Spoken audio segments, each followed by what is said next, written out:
Voy a esperar unos minutitos porque, bueno, me dijo Vicky que están siendo muy pocos, pero bueno, por las dudas, se quiera unir a alguien más que necesite que lo acepte para no tener que interrumpir la clase.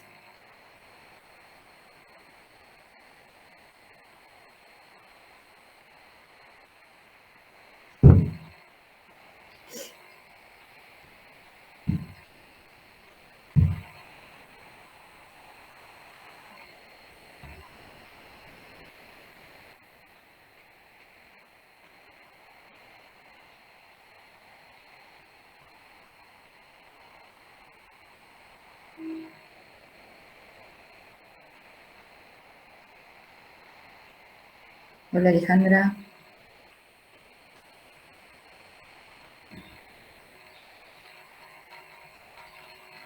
Hola, profe.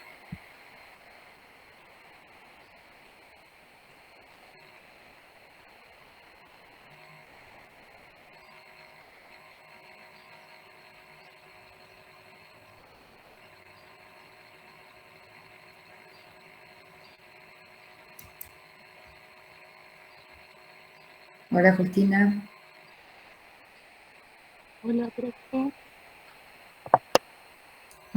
Les decía que estamos esperando unos minutitos a ver si alguien más quiere unirse que tenga que aceptarlo, porque si no tengo que dejar de presentar. Pero bueno, mientras tanto, ¿quieren comentar algo? ¿Quieren hacer alguna consulta? ¿Están estudiando para el parcial?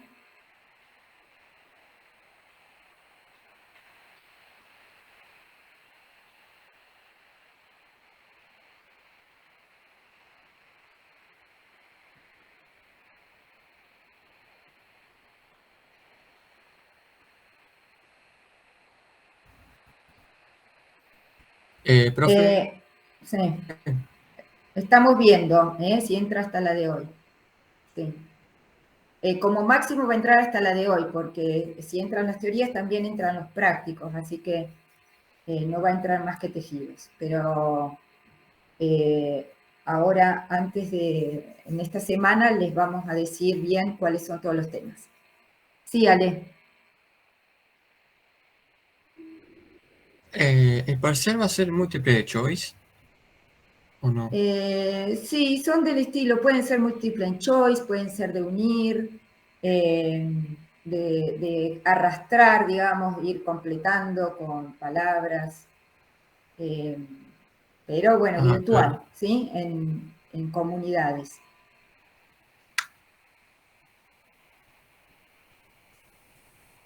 Este primero, el segundo no, ¿eh? Para el segundo van a tener que volver a escribir. Va a ser Claro, ese va a presencial. ser presencial. Ese va a ser presencial. Y seguro que va a entrar órganos y después la fase reproductiva.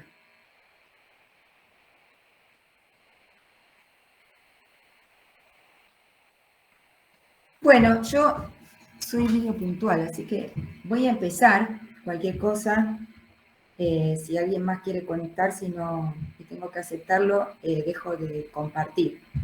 Pero, ¿les parece? Empezamos, ¿no?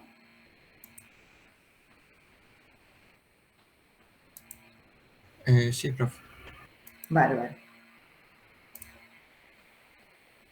Bueno, entonces, dígame si ahí estoy... Ay,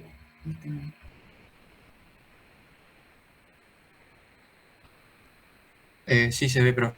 se ve y fui cambiando, ¿no? Las diapositivas.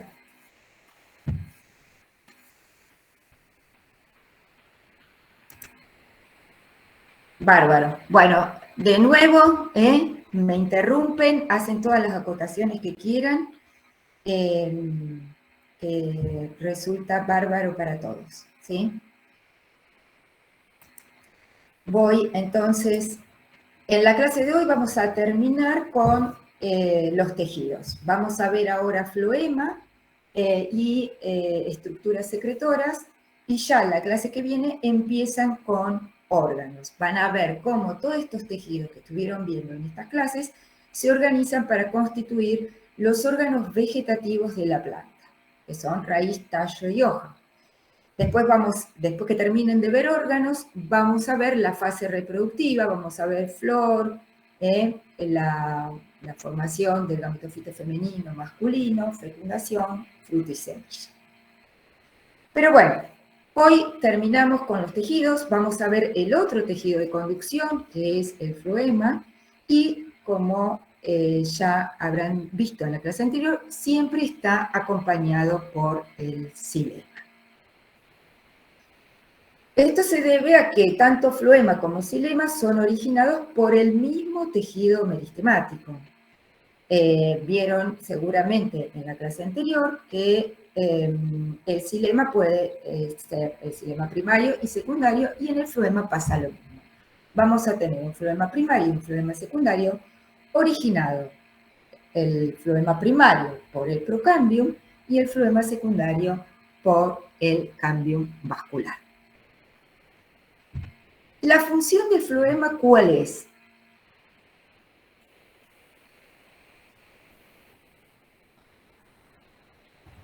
¿No sería transportar los nutrientes de las hojas o de la célula de las hojas hacia los demás órganos de la planta? Bien, esa es la función primordial, que es transportar los productos de la fotosíntesis. En ese caso va a ser desde las partes verdes, generalmente de las hojas, hacia el resto de la planta. Pero el floema no solo transporta azúcares, transporta también proteínas, aminoácidos, lípidos, hormonas. Es decir, transporta una serie de sustancias y por lo tanto el floema va a estar implicado en la señalización a larga distancia, en la comunicación entre células y en todos los procesos de crecimiento de la planta, coordinando estos procesos. Por eso vamos a ver que el floema está en una posición, digamos, externa al xilema, en el caso del tallo y la raíz, y suele estar en una posición, digamos, al entrar a la hoja, suele estar hacia la cara abaxial de la hoja. Pero obviamente estamos en biología, no todo es blanco y negro, y estas posiciones pueden ir variando de acuerdo a la especie a la cual nos estemos refiriendo. Vamos a ver, por supuesto, todas las generalidades del floema. En principio, como ya vieron en la primera clase de tejidos, el floema es un tejido compuesto, es decir, es un tejido que está constituido por más de un tipo celular. Las estrellas, digamos, en el floema son los elementos conductores. Y entre los elementos conductores tenemos dos tipos. El elemento del tubo criboso, que lo encontramos en angiospermas, y las células cribosas, que las encontramos en gimnospermas. Como ven acá, el elemento del tubo criboso es más corto, más ancho que las células cribosas. Y además, difieren estos dos elementos en el tipo de comunicación que encontramos. En el caso de la célula cribosa, vamos a encontrar un tipo de comunicación que se conoce como área cribosa. En el elemento del tubo criboso, en las paredes laterales, vamos a encontrar áreas cribosas, al igual que en la célula cribosa. Pero en las paredes terminales, transversales, vamos a encontrar placas cribosas. La diferencia entre una placa cribosa y un área cribosa es el tamaño del poro. Acá vemos una placa cribosa que está atravesada por poros. Estos poros son de mayor tamaño en la placa cribosa que en las áreas cribosas. Otra diferencia entre el elemento del tubo criboso y las células cribosas es que las células cribosas no tienen placas cribosas y tienen extremos más aguzados, ¿sí? Además de los elementos conductores, vamos a tener otros tipos celulares que constituyen el floema. Entre los tipos celulares que encontramos están las células parenquimáticas, y hay un tipo de células parenquimáticas particular que se denominan células acompañantes, que vamos a encontrar, que van a acompañar al elemento del tubo criboso, es decir, la vamos a encontrar en angiospermas, y células de Strasburger, que las vamos a encontrar acompañando a las células cribosas, es decir, las vamos a encontrar en gimnospermas. Además de estas células particulares, tenemos otros tipos de células parenquimáticas. Las células parenquimáticas pueden participar en el almacenamiento de distintas sustancias o pueden conformar los radios o los rayos que van a conectar el centro de un órgano como tallo y raíz y la periferia. Entonces tenemos elementos conductores, células parenquimáticas y también tenemos células esclerenquimáticas. En el floema podemos encontrar tanto fibras como escleretas. Excepcionalmente también podemos encontrar otro tipo de células que pueden constituir laticíferos, pueden constituir algunas estructuras secretoras, pero eso va a ser más específico de un determinado taxón, de una determinada especie.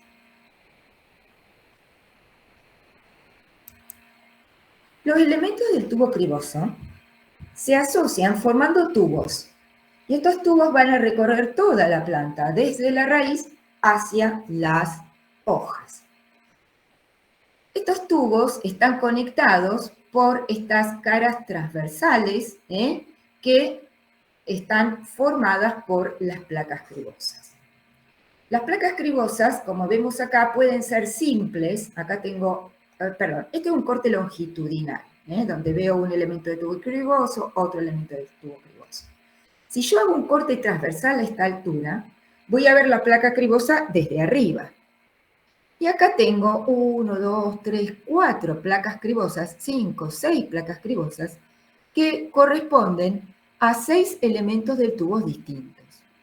Estas placas cribosas que tienen esta formación, donde vemos como una uniformidad, atravesada esa placa por todos poros, se denominan placas cribosas simples. En algunas especies, esas placas cribosas están formando parte de paredes y no son tan transversales como estas, son más inclinadas. En esos casos, con esas caras, digamos, más inclinadas, podemos encontrar placas cribosas que tienen esta forma como, digamos, placas cribosas donde hay áreas, zonas de acumulación de esos poros que forman una especie como de escalera o de red, y en estos casos, donde la placa cribosa está formada como por muchas unidades, hablamos de placas cribosas compuestas. Entonces, las placas cribosas pueden ser simples o pueden ser compuestas. En todos los casos, los elementos de tubo criboso son células que sufrieron una autofagia selectiva, es decir, sufrieron una degradación de muchos de los compartimentos intracelulares. Vamos a ver que un elemento criboso maduro no tiene núcleo, no tiene vacuola, tiene pocas mitocondrias, tiene pocos plastidios, tiene algunos componentes que ahora vamos a describir. Pero es una célula que se ha diferenciado enormemente y esta diferenciación implicó digamos, la eliminación de gran cantidad de contenido para favorecer el flujo. Ahora, son células que tienen poco contenido, pero lo tienen. Son células que tienen solo pared primaria y membrana plasmática, y son células vivas. A diferencia de los elementos conductores del xilema, los elementos conductores en el floema son células vivas. Es decir, son células que tienen pared primaria.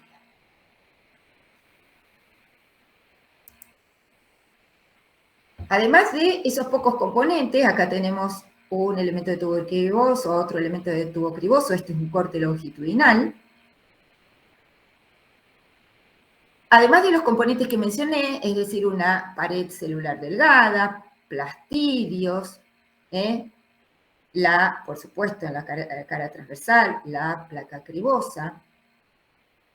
vamos a encontrar una proteína distintiva del floema que se denomina proteína P. Proteína P se le pusieron por floema en inglés, que empieza con pH, floema en inglés, por eso se denomina proteína P, que actúa como una de las primeras señales indicando que esa célula va a especializarse en un elemento del tubo criboso. Además de la proteína P, vamos a encontrar otra sustancia característica que es la calosa. La calosa es un polisacárido que es bastante abundante en el floema y que cumple distintas funciones. En un primer momento, la calosa se sintetiza y va a estar asociado a los poros de esa placa cribosa. Esto es una magnificación de esta zona, ¿no? Acá tengo la placa cribosa, esa zona negra son los poros, y esos poros están tapizados por una sustancia blanca que es la calosa. Esta calosa que va a recubrir a los poros va a participar en la formación de los poros, de las placas y de las áreas cribosas. Pero además de esta calosa, tenemos una calosa que se denomina calosa de las heridas. La calosa de las heridas es una calosa que se sintetiza rápidamente cuando la planta es dañada y se expone el floema. Para evitar perder todo ese contenido floemático que implicaría la muerte de la planta enseguida tapona esa herida con calosa. El taponamiento de esta herida es no solamente con calosa, sino que también la proteína P participa en sellar esa herida que ha sufrido el xilema. Entonces tenemos la calosa que forma los poros, la calosa de las heridas, y hay un tercer tipo de calosa, que es la calosa definitiva. La calosa definitiva se va a depositar en todos los poros, tanto de las placas como de las áreas cribosas, de un elemento del tubo criboso senescente, un elemento del tubo criboso que va a morir. ¿Sí? Entonces, esto hace que se bloquee el transporte, digamos, a través de ese elemento y va a conducir a que ese elemento del tubo criboso y probablemente todo el tubo criboso deje de ser funcional. Entonces, la calosa, que es un polisacárido presente fundamentalmente en floema, participa en la formación del poro, en la respuesta a la herida, digamos, sellando la herida que se produce en el floema, y la calosa definitiva para taponar aquellos conductos que van a dejar de funcionar. ¿Vamos bien?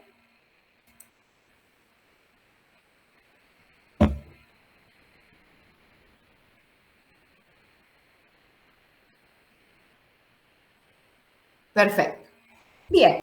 Ahora, estos elementos del tubo criboso, yo les acabo de decir que son elementos con pocas organelas, pero que se mantienen vivas. No tienen ni núcleo.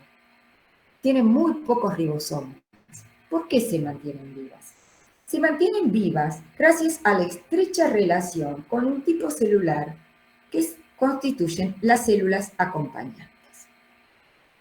Las células acompañantes se originan de la misma célula cambial que se origina el elemento del tubo criboso. Por eso se dice que están ontogénicamente relacionadas, tienen el mismo origen.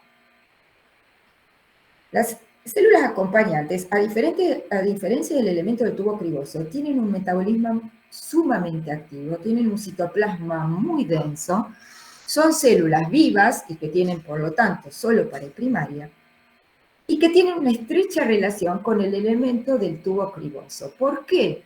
Porque van a mantener vivo al elemento del tubo criboso, suministrándole todos aquellos componentes que necesita el elemento del tubo criboso para mantenerse vivo.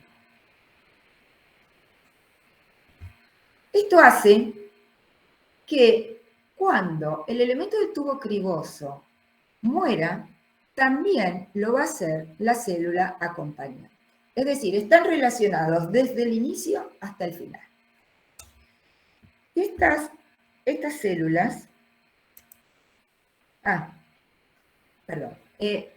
podemos encontrar, digamos, estos elementos estas células acompañantes, acompañando a elementos de tubo criboso. Ahora, la cantidad de células acompañantes por elemento de tubo criboso va a variar dependiendo de la especie. Acá tenemos 3 cortes transversales, donde vemos elementos del tubo criboso, en este caso acompañados por una célula acompañante, este es otro elemento, otra célula acompañante, otro elemento, otra célula acompañante. Aquí vemos elementos de tubo criboso acompañados por 2 células acompañantes, ¿sí? Y en este caso vemos elementos del tubo criboso acompañados por varias células acompañantes. El número de células acompañantes va a depender de la especie. Acá tenemos cortes longitudinales, de lo mismo que vemos acá, pero viendo entonces el elemento de tubo criboso a lo largo.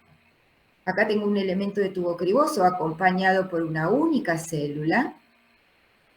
Acá tengo un elemento de tubo criboso con 2 células acompañantes.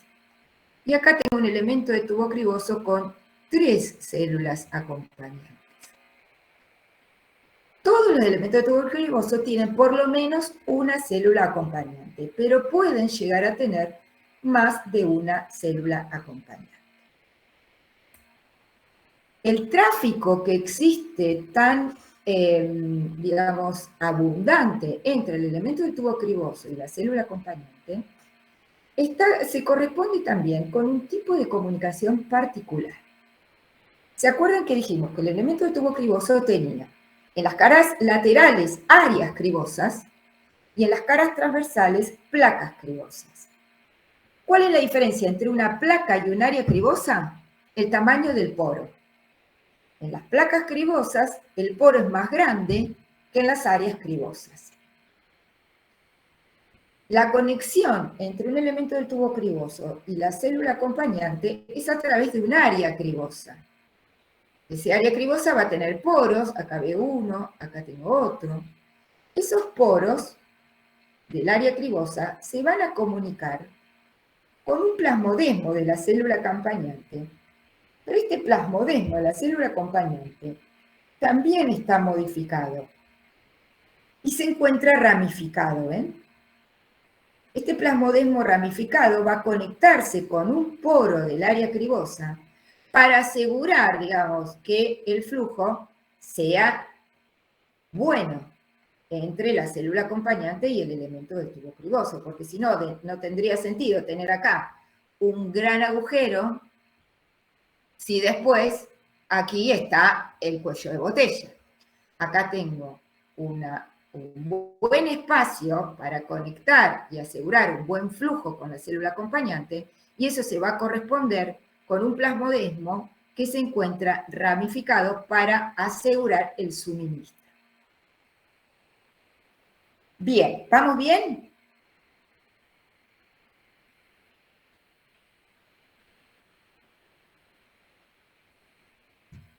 Bueno.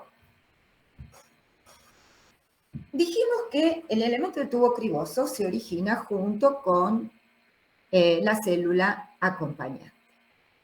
El elemento de tubo criboso se va a originar del procambium cuando va a formar parte del floema primario o del cambium vascular cuando va a formar parte del floema secundario. Todo esto yo lo doy por visto y creo que lo entienden. Si no, me paran y volvemos a explicar lo que sea necesario. Acá yo hice un esquemita de un corte transversal de tallo, por ejemplo, para mostrarles toda la periferia de ese órgano y la zona, este círculo marrón más interno, la zona cambial, que va a depender si es floema primario o secundario, será procambium o cambium vascular.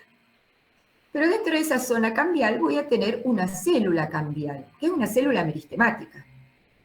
Esta célula meristemática la traslado acá, ¿sí? Esto es para que ustedes se orienten dónde está el cambio. Esa célula cambial me va a dar hacia adentro xilema y hacia afuera floema.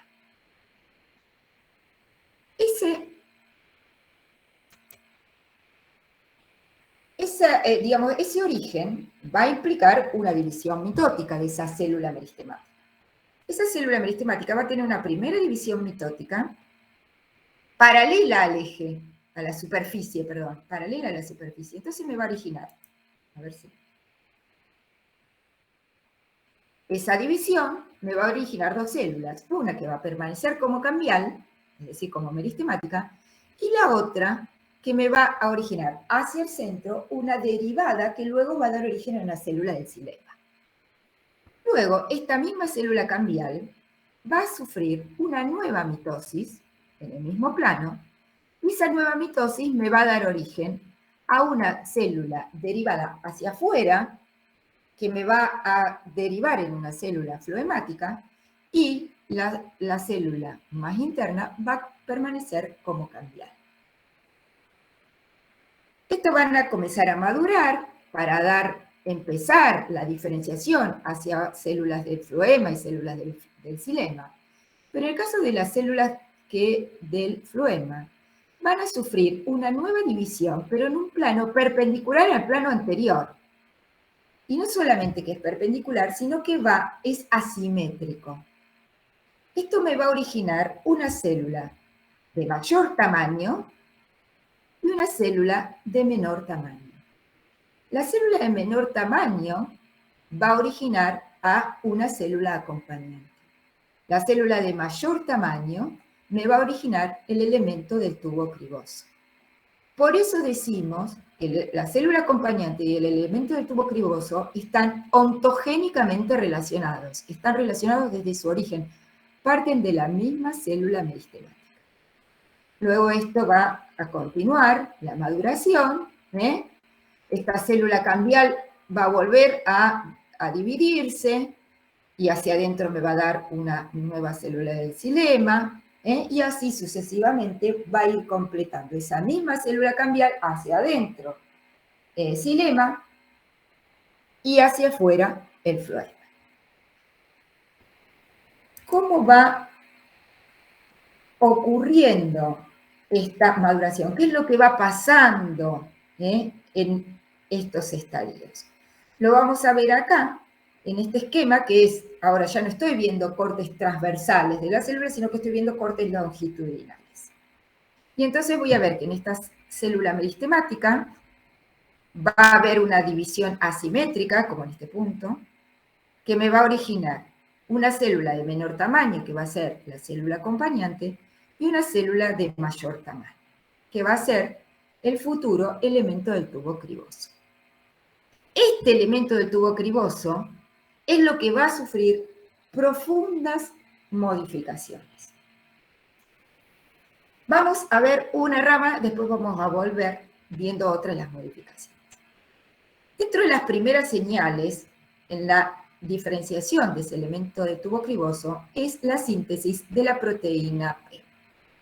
Esto actúa como señal para que la membrana de la vacuola, que es el tonoplasto, se lise, se libere el contenido vacuolar y ese contenido vacuolar comience a lisar la mayor parte de los componentes intracelulares. Va a lisar el núcleo, se van a disgregar gran parte del retículo endoplásmico, ribosomas, Golgi también va a disgregarse, van a quedar proteínas P hacia las caras, hacia la zona parietal, va a haber algunos plastidios también en la zona parietal y va a permanecer intacta la membrana plasmática. Paralelamente a esto se va a ir formando las placas y las áreas cribosas. En esta célula recién dividida, la pared está en un estadio muy temprano, es muy delgada, y en ese estadio de formación de la pared se va a depositar calosa en donde antes había plasmodesmos. Este depósito de calosa va a superar ese canal que había dejado el plasmodesmo y entonces va a continuar depositándose los componentes de la pared, pero donde había calosa no se va a depositar componentes de pared. Finalmente, la calosa va a degradarse y va a quedar una fina capa rodeando a esas aperturas. De manera que queda constituida la placa cribosa con poros mucho más grandes que los que encontraríamos en un área cribosa y mucho más grandes aún que los que encontraríamos en un campo de puntuación, ¿sí? Que estaba formada por esos plasmodesmos. De esta manera queda entonces constituido el elemento del tubo criboso y la célula acompañante. En algunos casos esa célula acompañante puede sufrir otras divisiones, entonces por cada elemento del tubo criboso voy a tener 2 o más células acompañantes. ¿Vamos bien? Profe, Sí, ¿podés explicar las primeras divisiones de la célula cambial? No llegué a escuchar bien. perfecto. Voy a ir para atrás, no, a borrar todo, ¿sí? Porque o les marea esta animación. Por mí no. ¿Por mí no? ¿Te marea o no? No, profe. Bien. Entonces, estamos en este punto de la célula cambial. ¿Vamos bien ahí? Sí. Bien. Esa célula cambial me va a dar hacia adentro xilema, hacia afuera floema. Para eso va a tener que dividirse. Entonces, lo primero que va a ocurrir es una división de esa célula cambial en un plano que va a ser paralelo a la superficie. Ahí está la superficie, ahí, ¿sí? Esto me va a originar 2 células. Una va a permanecer meristemática, es decir, una célula cambial. Y la otra va a quedar hacia adentro. Esa va, luego que se diferencien, va a dar una nueva célula del xilema.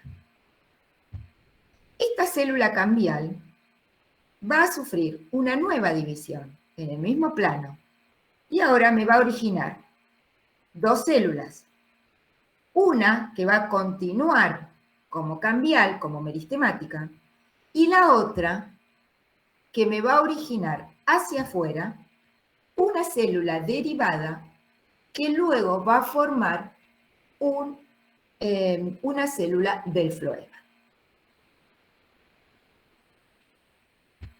Esta célula derivada va a comenzar a diferenciarse y en los primeros estadios va a dividirse en un plano perpendicular al que habíamos visto acá al principio. Perpendicular y asimétrico el plano de división. ¿Qué significa asimétrico? Que voy a tener una célula más grande que otra cuando esto derive en la nueva división. Esta célula que se dividió me va a originar una más pequeña y una más grande. La más pequeña va a ser la célula acompañante y la más grande va a ser el elemento del tubo criboso. Por eso decimos que la célula acompañante y el elemento del tubo criboso están relacionadas ontogénicamente. Se originan a partir de la misma célula meristemática. ¿Sí?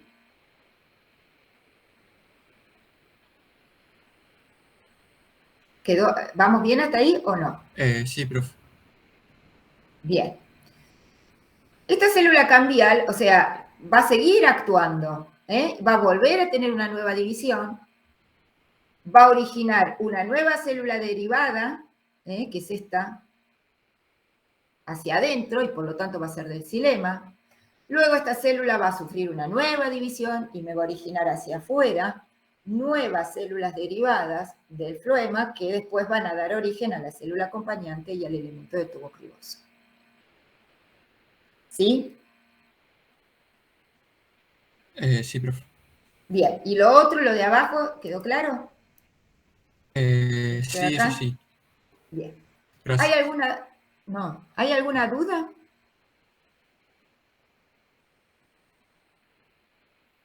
Bien. Pregunten, no hay ningún problema, todo lo contrario. Hasta ahora estuvimos viendo, yo les hablaba del elemento de tubo criboso, célula acompañante. ¿Esto dónde lo encontramos? ¿En angiospermas o en gimnospermas? En angiosperma. En angiospermas. En angiospermas encontramos los elementos del tubo criboso y las células acompañantes. En gimnospermas, los elementos de conducción son las células cribosas y están acompañadas por las células de Estrasburgo. Hay algunas diferencias. Ya marcamos algunas. Dijimos que son células alargadas, con extremos abusados. Esto le permite unirse a dos células cribosas para formar también tubos que van a recorrer toda la planta. No tenemos las placas cribosas, solo tenemos áreas cribosas que suelen ser más abundantes en las zonas de unión de los elementos cribosos, de las células cribosas. A su vez, estas células también van a sufrir esa autofagia selectiva, va a degradarse núcleo, vacuola, muchas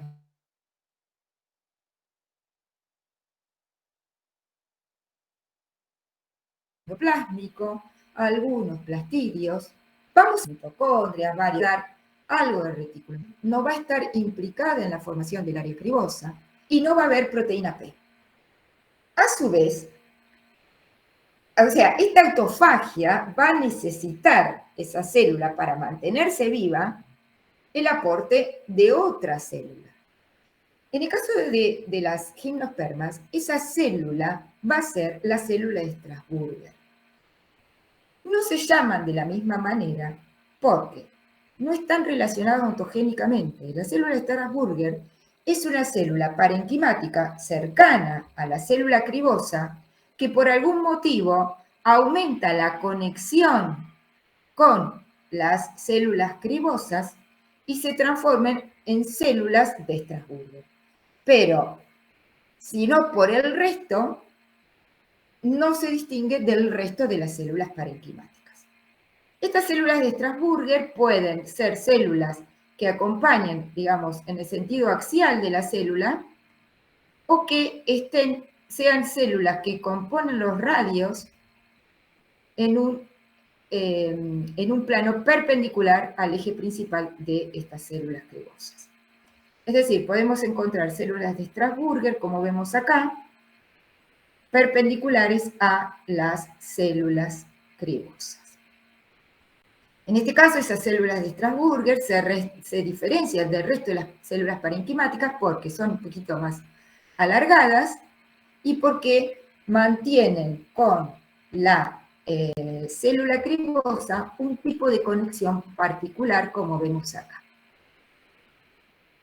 La célula cribosa tiene áreas cribosas con poros más grandes que los poros que podemos encontrar en el plasmodesmo, pero las áreas cribosas, en el caso, perdón, sí, los poros de las áreas cribosas, en el caso de las gimnospermas, están atravesados por retículo. Yo no sé si recuerdan, pero en el caso de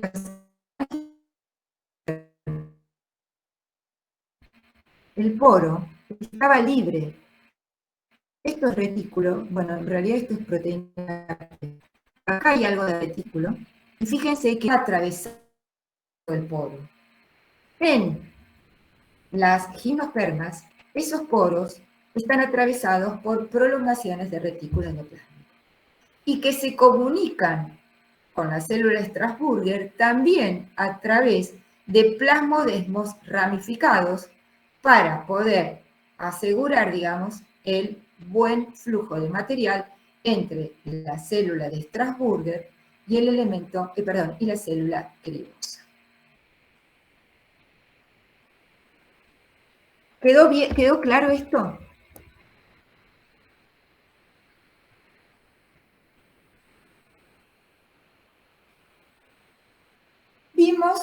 el floema, vimos los elementos conductores y las células que están en estrecha relación con los elementos conductores. Pero también dentro del floema tenemos otras células parenquimáticas, como vemos acá. Estas células parenquimáticas son más abundantes en el floema secundario. Estas células parenquimáticas del floema secundario en general tienen una función de almacenamiento. Pueden almacenar taninos, como vemos acá, pueden almacenar mucílagos, como vemos acá, pueden tener inclusiones proteicas, como vemos acá. Es decir, pueden almacenar diferentes compuestos. Las células parenquimáticas también forman lo que se conoce como los radios. Estos radios están formados por células parenquimáticas que van a conectar la superficie, la externa, la corteza de los órganos como la raíz y el tallo, y la médula, que es el centro de esa raíz y tallo. Además de las células parenquimáticas, podemos tener fibras y esclereidas. En el floema primario, las fibras suelen ser perifloemáticas, es decir, suelen estar recubriendo. Acá tenemos xilema, acá tenemos floema y acá tenemos fibras. Estas fibras están recubriendo al floema, protegiéndolo. En el floema secundario, las fibras y las esclereidas se disponen de manera muy variable. Y es tan variable que muchas veces tiene un valor taxonómico, es decir, tiene valor en la identificación de la especie. En algunos casos, en rojo acá están las fibras, vemos que en todo el floema hay fibras dispersas. En otros casos, en otras especies, vemos que en el floema aparecen esclereidas, estas teñidas de azul oscuro, entre los elementos conductores del floema. En otros casos, como vemos acá, teñidos en marrón oscuro, las fibras se disponen como en bandas tangenciales, alternando elementos conductores del floema con fibras. Y en algunos casos es muy abundante, son muy abundantes las fibras que están en rojo, y parecen más abundantes que los elementos conductores, que son estos rodeados de las células acompañantes. Es decir, el patrón de deposición de fibras y de esclereidas varía, pero siempre están presentes en el floema secundario en distinta proporción, de distinta manera, tanto fibras como esclereidas. Y presentamos entonces los elementos que constituyen al floema.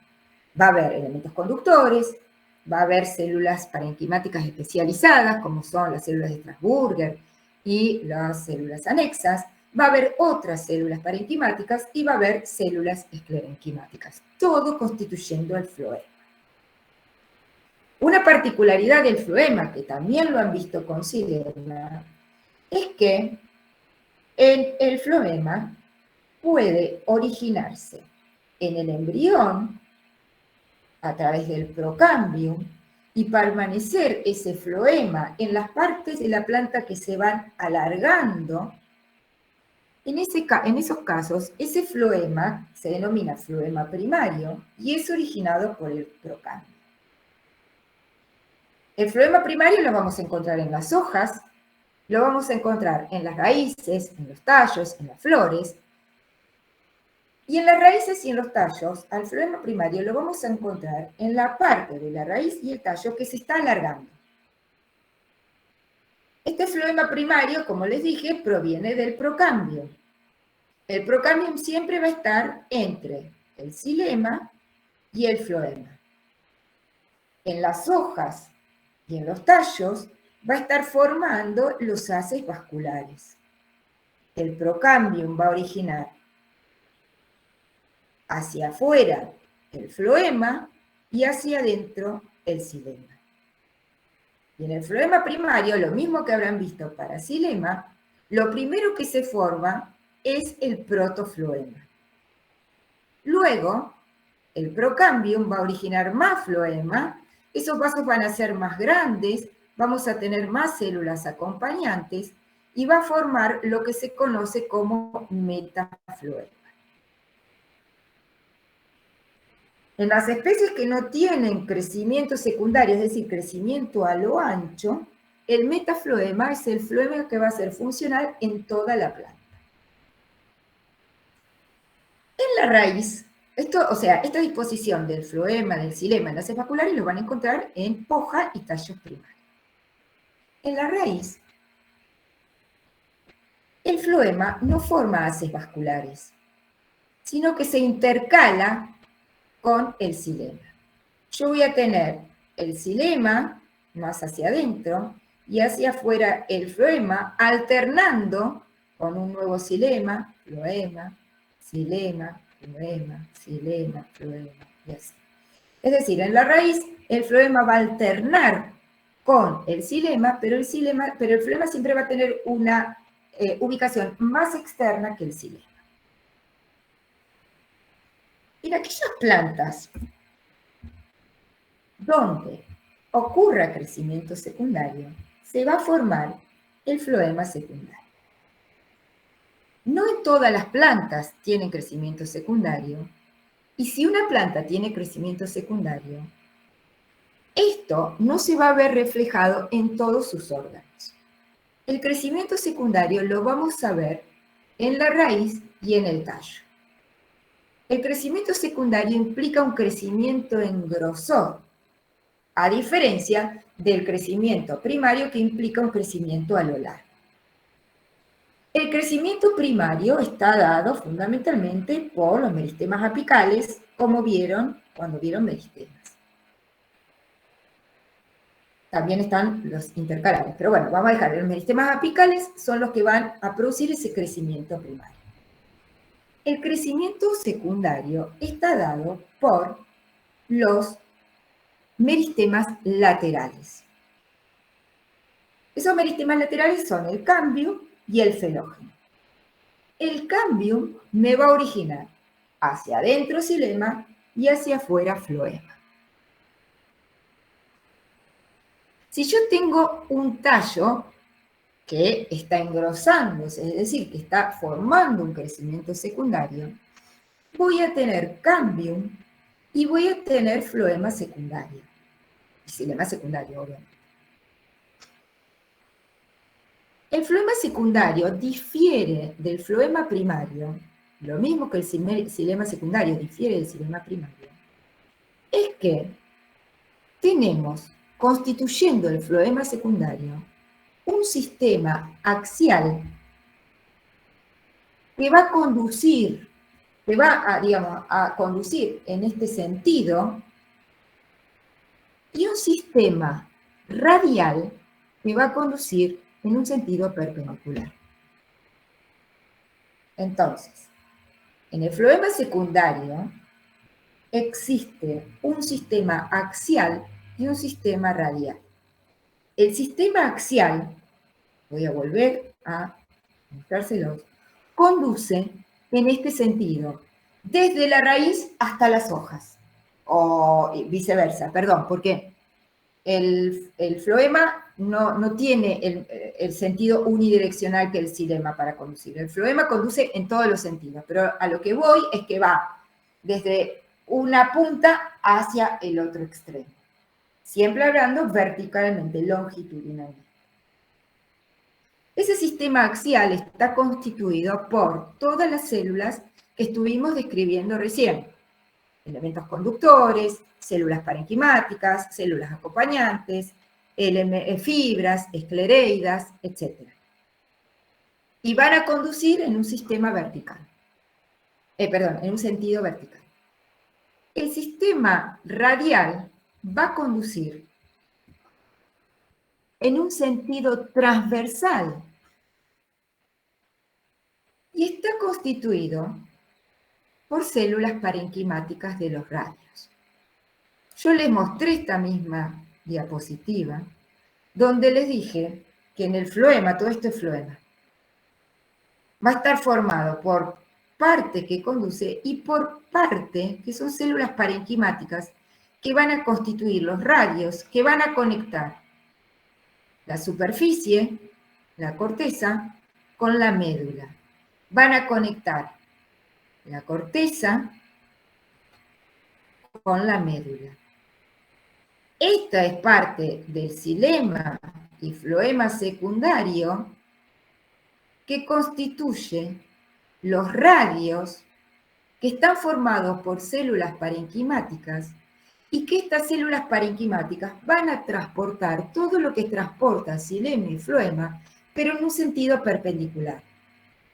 ¿Por qué? Para asegurar que tanto el centro como la periferia de ese órgano que se ensanchó reciba todo lo necesario para continuar vivo. Yo sé que esto es difícil de ver, lo van a poder cerrar cuando vean tallo y raíz, pero igualmente, si no quedó claro y quieren que vuelva a repetir, lo voy a hacer. ¿Cómo fue?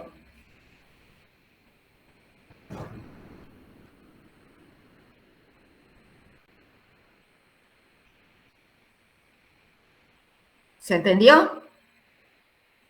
Bueno, es raro, ¿eh? Porque en general no se entiende, pero bueno. Digamos, hoy introducimos, que ya se introdujo cuando vieron meristemas y cuando vieron xilema, pero es un concepto que se va a seguir manejando. Es un concepto, digamos, lo primario y lo secundario en las plantas lo vamos a manejar muchas veces. Sí, decime.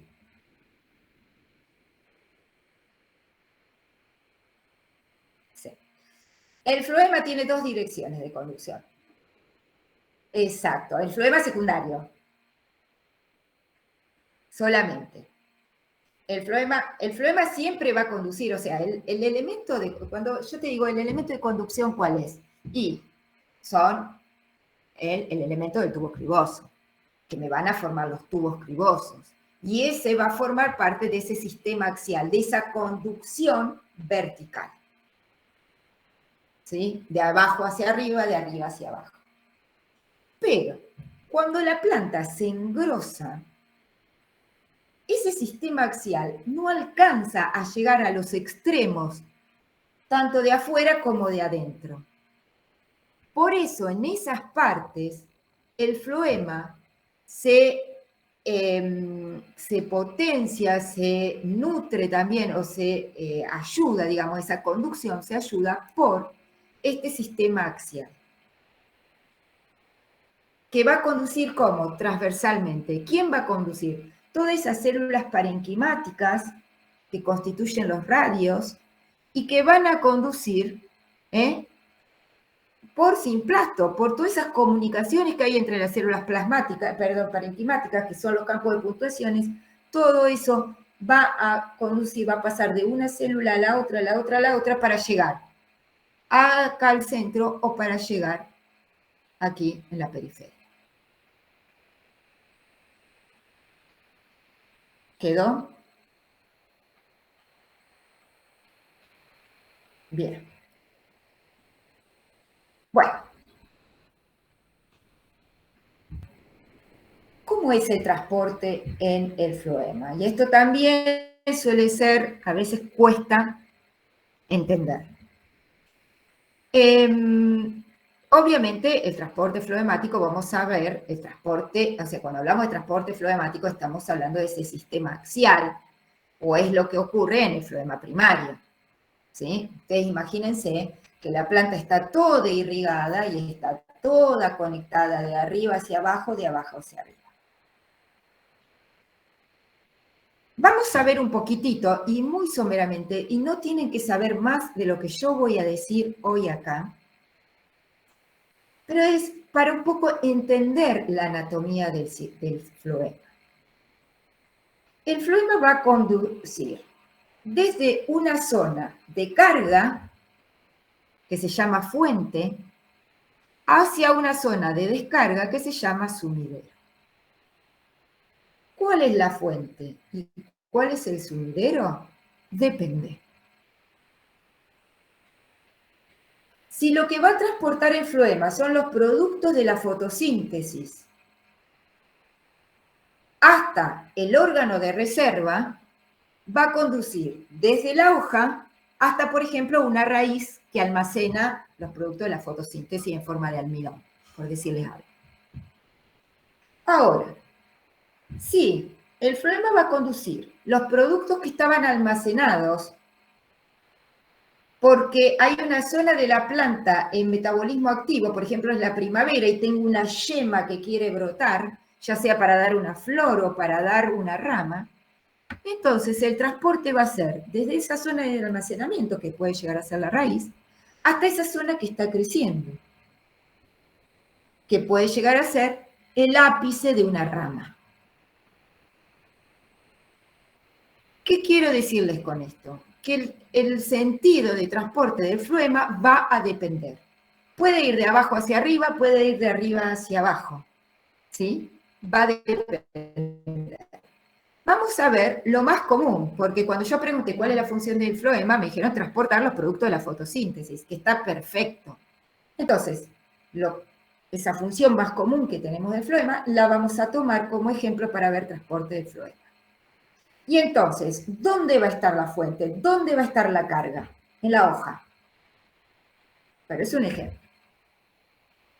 En la hoja se produce, en una célula parenquimática, del parénquima empalizada, por ejemplo, ocurre la fotosíntesis, se produce azúcares y se va a transportar ese azúcar en forma de sacarosa.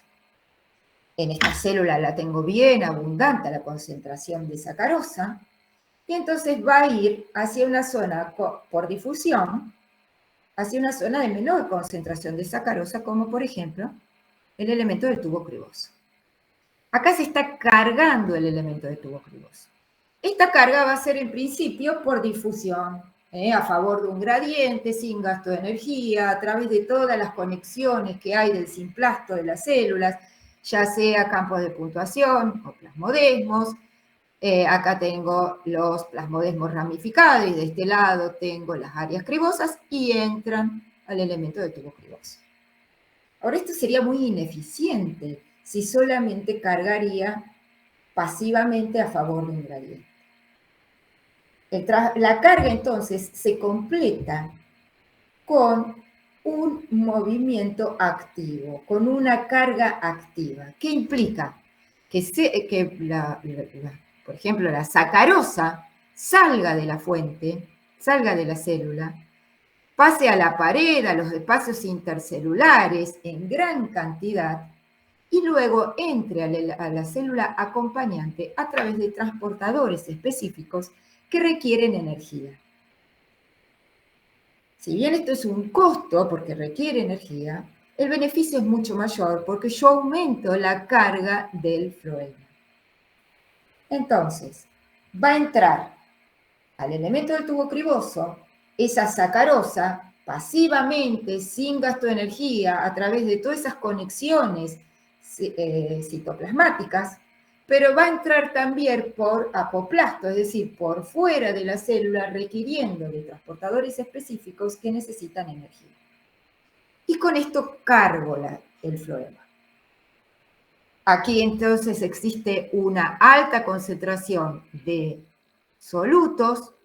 Esto va a aumentar la presión que va a favorecer la incorporación de agua desde el xilema.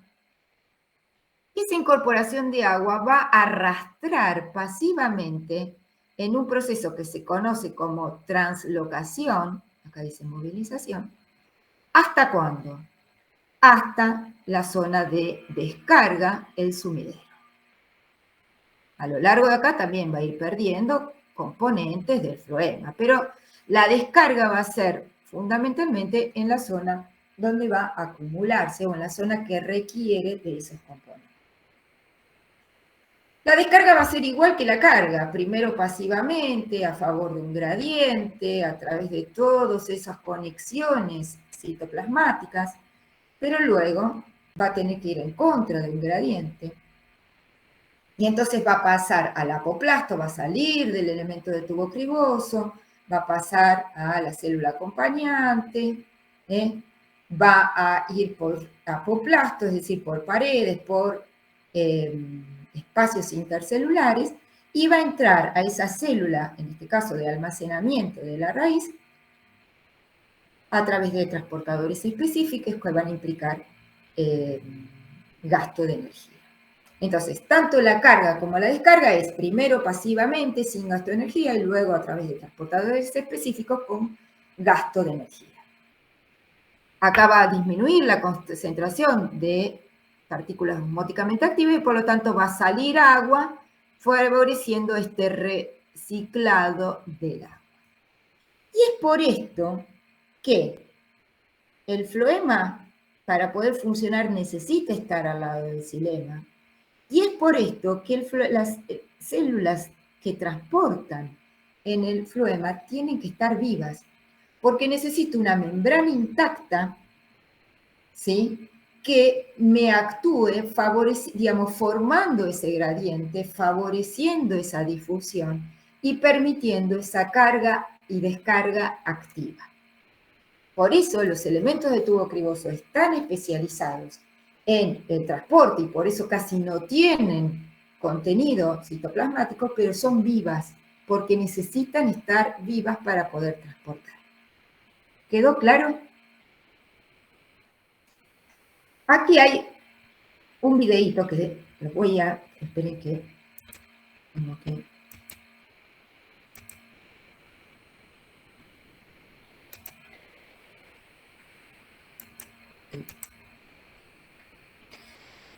lo voy primero a mutear.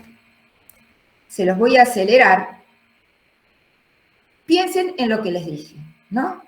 Vamos a ver primero, aquí está el xilema conduciendo siempre desde la raíz hacia las hojas, entra desde el tejido fotosintético con la carga del floema, y entonces ahora tanto con un pasaje pasivo como un pasaje activo, esto aumenta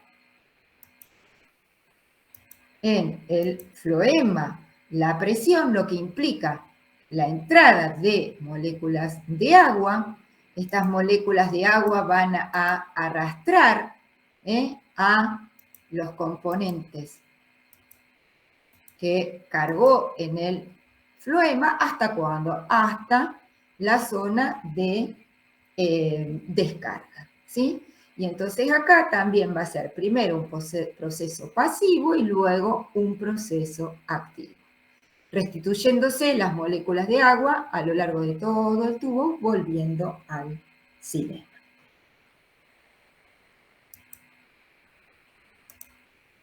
¿Se entendió? Sí. Profe, ¿Sí? entonces la translocación, el agua pasa del floema por diferencia de presión, sería. La translocación es esta parte, ¿no? Va a ir desde una zona de mayor presión a una zona de menor presión. Eso es lo que va a hacer que el agua fluya, digamos, en ese sentido, y al fluir el agua va a arrastrar a todos los componentes que estaban en esta carga, ¿sí? Sí, profe. Bien. Y ese agua luego va a pasar, digamos, acá al bajar la presión, ese agua va a pasar nuevamente al xilema, pero va a recircularse. Bien, con esto terminamos floema y en esta menos de media hora vamos a dar un pantallazo de las estructuras secretorias. Primero quiero recapitular floema. Floema, ¿qué tienen que saber? La función del floema, que no solamente es transportar los productos de la fotosíntesis, tienen que saber cómo está compuesto ese floema, tienen que saber diferenciar, o sea, cómo está compuesto el floema primario, el floema secundario, dónde está localizado, cómo se forman los elementos conductores del floema de angiospermas, qué tipo de comunicación tienen entre esos elementos conductores y las células acompañantes o las células de Strasburger. y tienen que saber someramente el proceso de transporte. ¿Sí?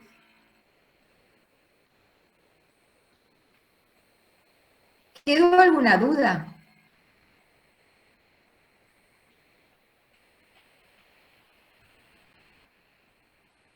Profe, Sí, yo tengo otra pregunta.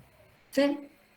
Los componentes que se encuentran, digamos, en la fuente, ¿sería que pasa a la célula de la acompañante y de la célula acompañante pasa a la célula cribosa o a los elementos de tubo criboso? Sí, siempre pasan a través de la célula acompañante. Perdón, yo me había imaginado la descarga. Vos decís, en la carga siempre pasa, sea donde sea, la célula que tiene, digamos, acumulado el compuesto para cargar, va a pasar primero a la célula acompañante y después al elemento del tubo criboso. Ah, listo. Gracias, profe.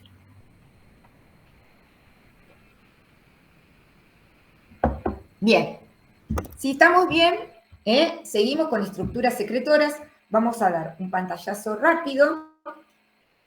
Esto está en el cuadernillo de la cátedra. Pero bueno, vamos a mencionar. Cuando hablamos de un proceso secretor, estamos hablando de un proceso que implica una síntesis y la liberación hacia un compartimento, hacia otro lugar de algún componente.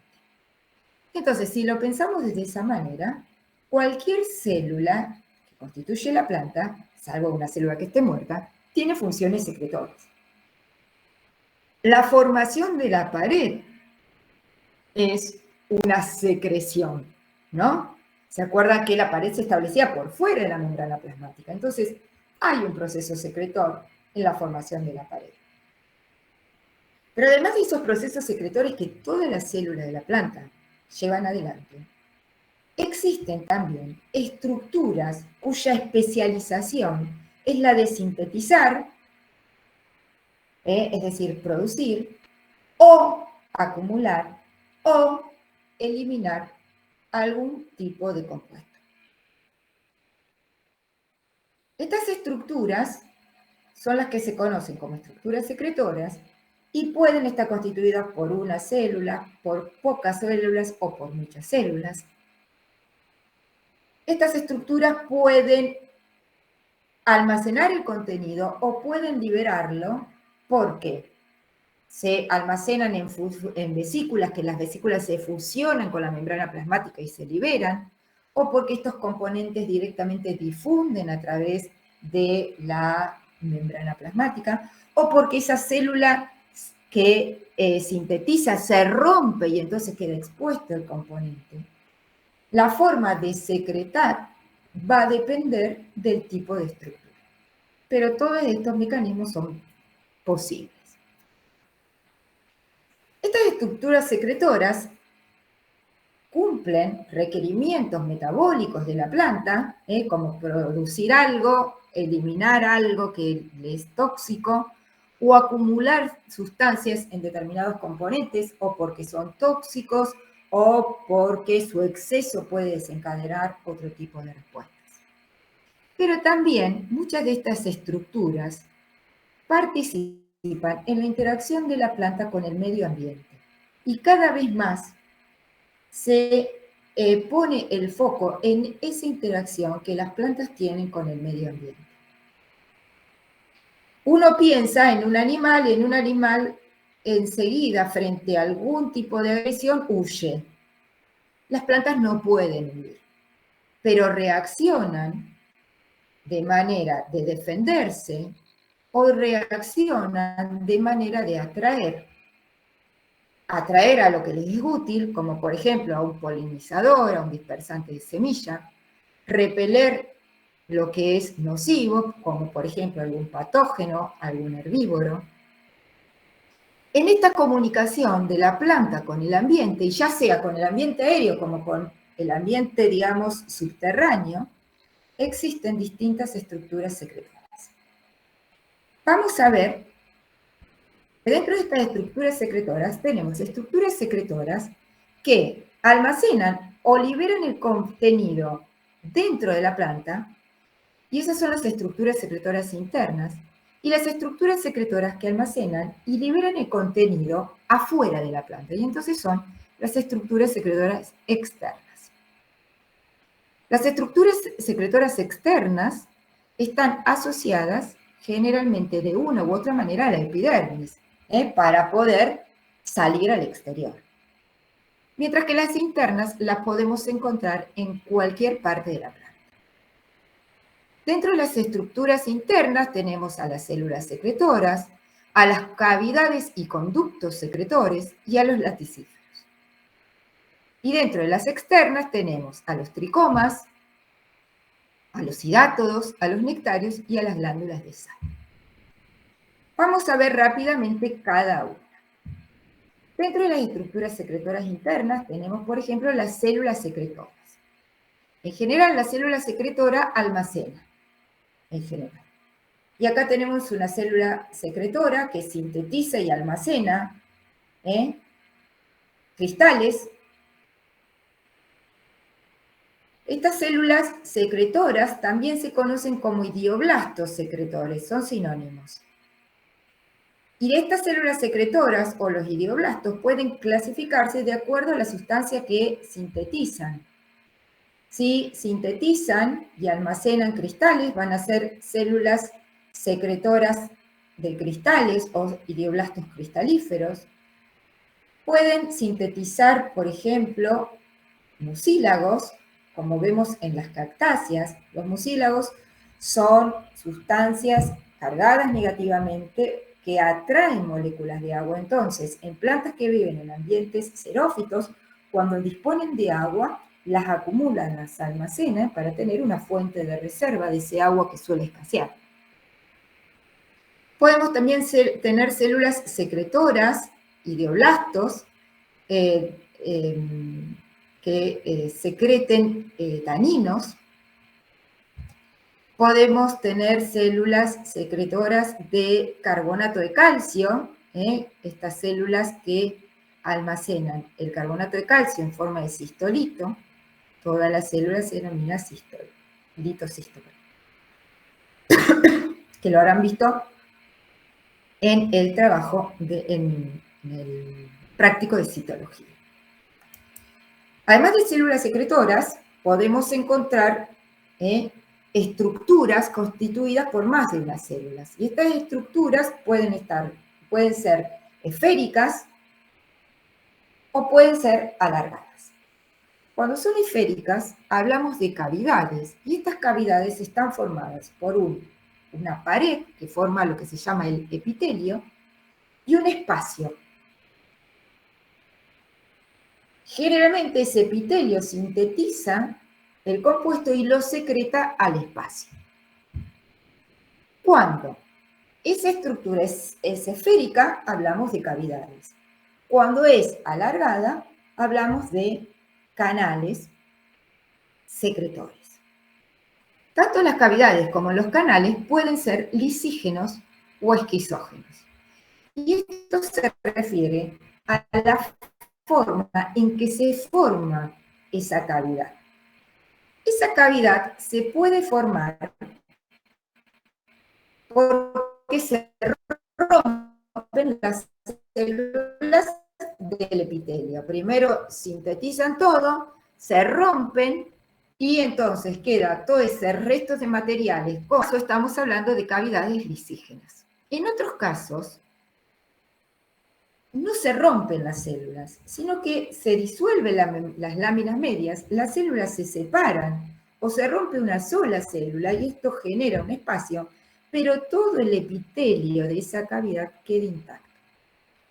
En este caso, estamos hablando de cavidades esquizógenas.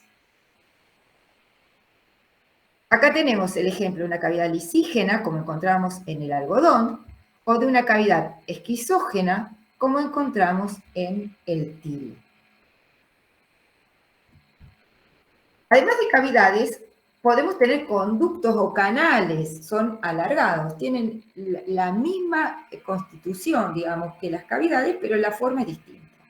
Tenemos un epitelio y una cavidad que se puede formar tanto por ruptura como por separación de las células. Y entonces podemos encontrar canales esquizógenos, como vemos acá, o podemos encontrar canales lisígenos, que estamos viendo acá en el...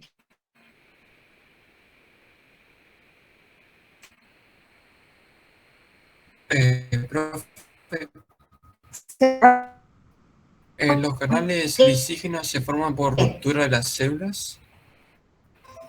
Los canales lisígenos son mucho más comunes Vale. los esquizógenos en el caso de los canales.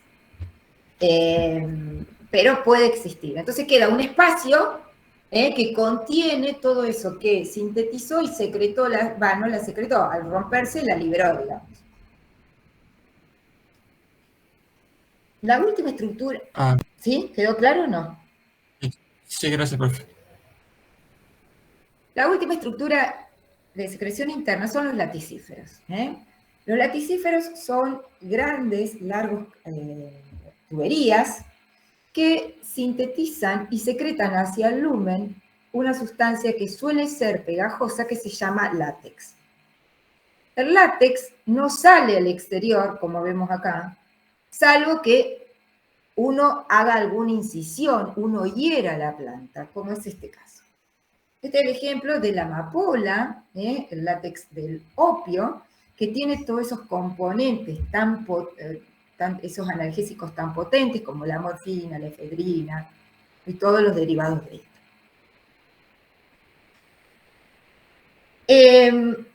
Dentro de, el látex tiene una constitución muy variable, eso depende de cada especie. Pero en general, como les dije recién, tiene un alto contenido de sustancias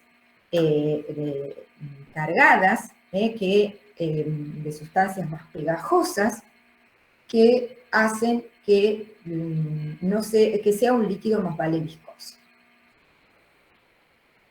Dentro de los laticíferos podemos encontrar laticíferos que están constituidos por una sola célula, que se originan en el embrión y que se van agrandando a medida que esa planta crece. Estos laticíferos se denominan no articulados, porque está constituido por una célula que se alarga. Esa célula que se alarga puede formar un tubo lineal, como vemos acá. Este es un laticífero, acá está teñido de rojo. O puede ramificarse, esto es una única célula que ya desde el embrión comienza a ramificarse y sigue creciendo, entrando en todas las partes de la planta. Tenemos también laticíferos articulados. Los laticíferos no articulados eran una célula que se agrandaba. Los articulados se forman por la unión de muchas células que disuelven las paredes transversales o totalmente o parcialmente, de manera que forman un continuo constituyendo ese laticífero articulado. También acá pueden ser lineales o ramificados. En este caso, cuando son lineales se llaman no anastomosados y cuando están ramificados se llaman anastomosados. En ambos casos son laticíferos articulados porque están constituidos por varias células, a diferencia de los no articulados. ¿Vamos bien?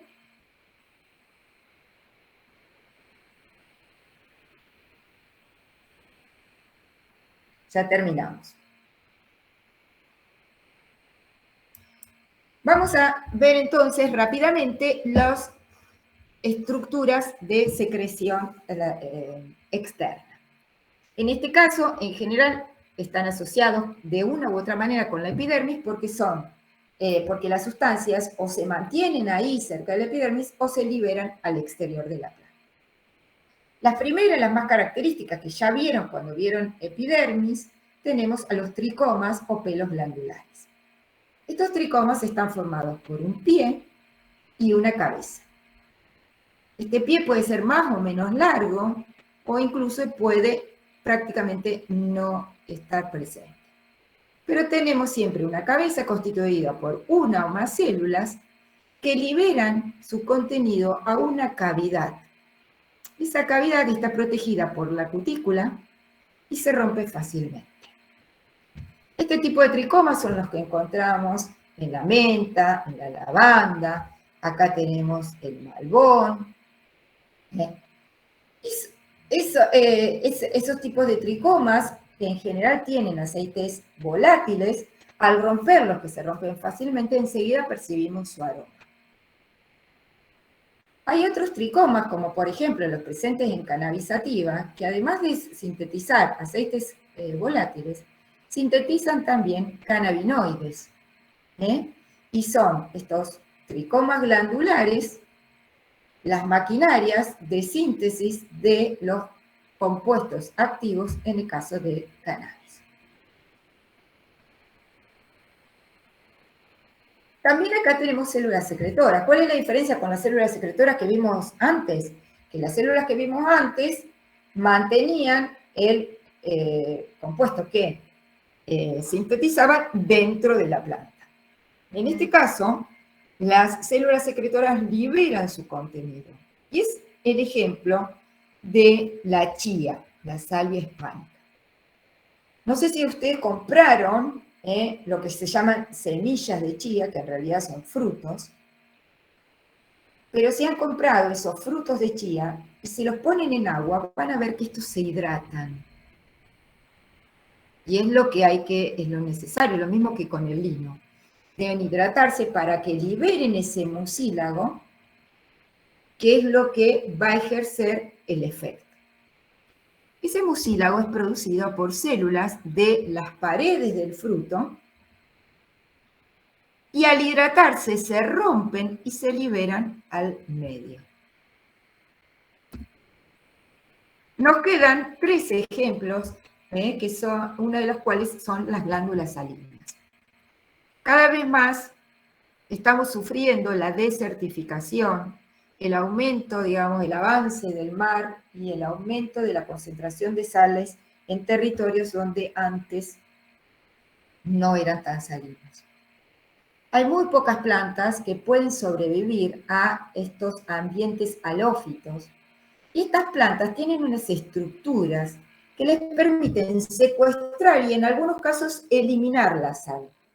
Esas estructuras son las glándulas salinas. En este caso estamos viendo una foto con una glándula que liberó la sal. Y ven, quedan todos los cristales acá de sal en la superficie. Pero la forma de las glándulas salinas es muy diversa. ¿Ven? Pueden estar sobrelevadas, pueden estar a nivel o pueden estar, digamos, por debajo del nivel de la epidermis. Pueden estar constituidas por una célula, por 2 células, o pueden estar constituidas por muchas células. Pueden formar esta cámara que al romperse libera estas sales, o pueden almacenarse en estas estructuras. Lo que sí, estas son estructuras que cada vez están estudiadas, cada vez se estudian más, porque es una gran adaptación de las plantas a vivir en ambientes salinos. Otra de las estructuras de secreción son los nectarios. Los nectarios sintetizan néctar, que el néctar es una sustancia compleja, pero que es muy rico en hidratos de carbono, y que por lo tanto atraen a organismos benéficos. Estos nectarios pueden estar en la flor o en alguna estructura floral, y se llaman nectarios florales, y en general la función de estos nectarios es para atraer a polinizadores, o pueden estar fuera de la flor, y entonces son los nectarios extraflorales, como vemos acá, y que lo que hacen es atraer a insectos que van a repeler a herbívoros. Por ejemplo, vemos este caso de un nectario extrafloral que lo tenemos en una hoja, que suelen atraer a hormigas. Tenemos acá nectarios en la hoja de algodón, que también van a atraer a otros insectos que van a repeler a otros herbívoros. Y finalmente, tenemos los hidátodos. Los hidátodos son estructuras que se forman en plantas que, al revés de lo que dijimos recién, viven en ambientes que fácilmente inundables, en ambientes donde hay exceso de agua. Entonces, un exceso de agua también es perjudicial para la planta. Y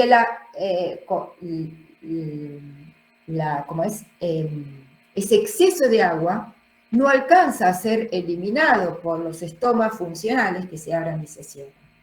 Entonces, en las hojas, zonas con una alta densidad de estomas, esos estomas pierden esa capacidad de abrirse y cerrarse, quedan permanentemente abiertos, y por debajo de esos estomas vamos a encontrar un tejido parenquimático muy laxo que se llama epitema, que tiene muchos espacios en donde va a llegar el xilema trayendo a ese agua en exceso para que pueda ser eliminado. Acá vemos en esta hoja a la mañana una hermosa foto que muestra todas esas gotas de agua que salen por esos hidátodos, que son estos estomas, que están modificados porque quedan permanentemente abiertos. Y acá vemos una microscopía electrónica de esos estomas que están permanentemente abiertos y concentrados en esta zona. Bien, con esto hice una maratón, espero no haberlos cansado demasiado. Voy a dejar de compartir, pero lo cual no significa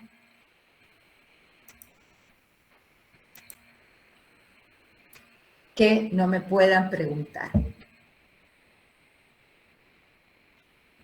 Bueno, ¿cómo fue?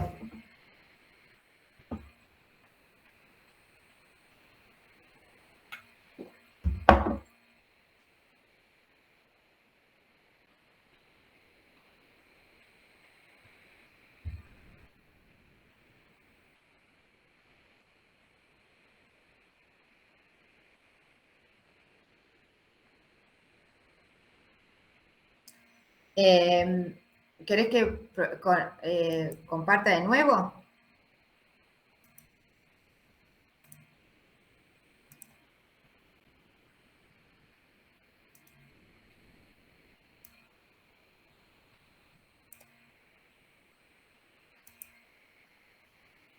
Aquí. Esto es floema primario y esto es floema primario. Esto es un corte, esto podría ser, esto es un haz vascular, pero podría ser tanto de la hoja como del tallo primario. Y esto es de la raíz primaria. En este caso, el protofloema y el metafloema forman parte del floema primario. El floema primario, ¿qué características tiene? Primero, se origina del procambio. Segundo, está presente en las partes de la planta con crecimiento primario, es decir, en la parte de la planta que está creciendo a lo largo o en la hoja. En la hoja solo tenemos floema primario. Lo primero que se forma es el protofloema y luego se forma el metafloema. El protofloema, al formarse, o sea, ni bien se forma, está acá, al lado del, este es el procambio. Ni bien se forma, está acá, pero cuando se forma el metafloema, el protofloema es empujado hacia afuera y queda más cerca del procambium el metafloema. Acá no hay meristema secundario. Lo que tengo acá es xilema. Y también en este caso tengo metaxilema más cerca del procambium y protoxilema más lejos del procambium.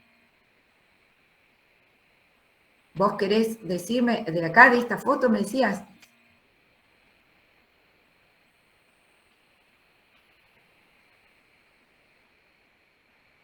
Pero, ¿y cuál era la duda? Dejo de concluir. Ah, no, te había entendido algo de floema secundario, por eso. En realidad, esto lo van a completar cuando vean órgano. Acá lo único que ustedes tienen que saber, porque estamos a la altura del tejido, es que tengo floema y xilema. En este floema y el xilema, en hoja y en tallo, van a estar formando los haces vasculares. En raíz, una parte de la raíz, en raíz, el xilema y el floema no se encuentran formando los haces vasculares, sino que están alternos. Pero también esto es un concepto que lo van a volver a retomar cuando vean tallo. O, perdón, cuando vean raíz, en este caso.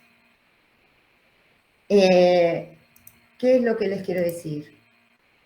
Que acá, este punto y lo que va a entrar en el parcial, va a entrar tejido, ¿sí? Va a entrar cuáles son las funciones, cuáles son los componentes, qué tipo de pared tienen esas células, o sea, cómo son esas células, qué tipo de comunicación establece con la célula vecina, qué características tienen, todas las cosas que vimos nosotros en teoría.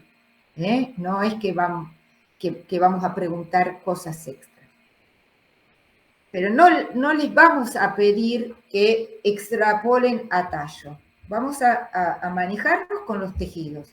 Vamos a manejarnos con la epidermis, con el parénquima, colénquima, esclerénquima, xilema y floema. Pero no lo vamos a hacer integral, porque eso lo vamos a ver a partir de la semana que viene.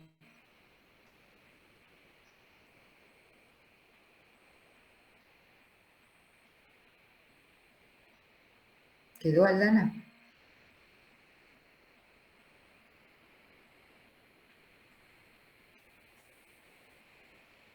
Bueno.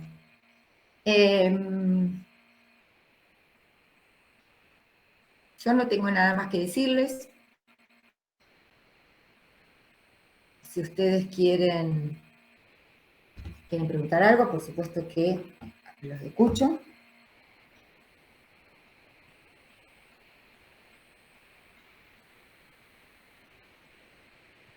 Por mi parte, no, profe.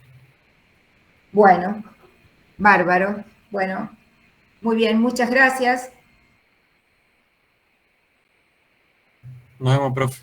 Nos vemos. Gracias, profe. Gracias. Chao.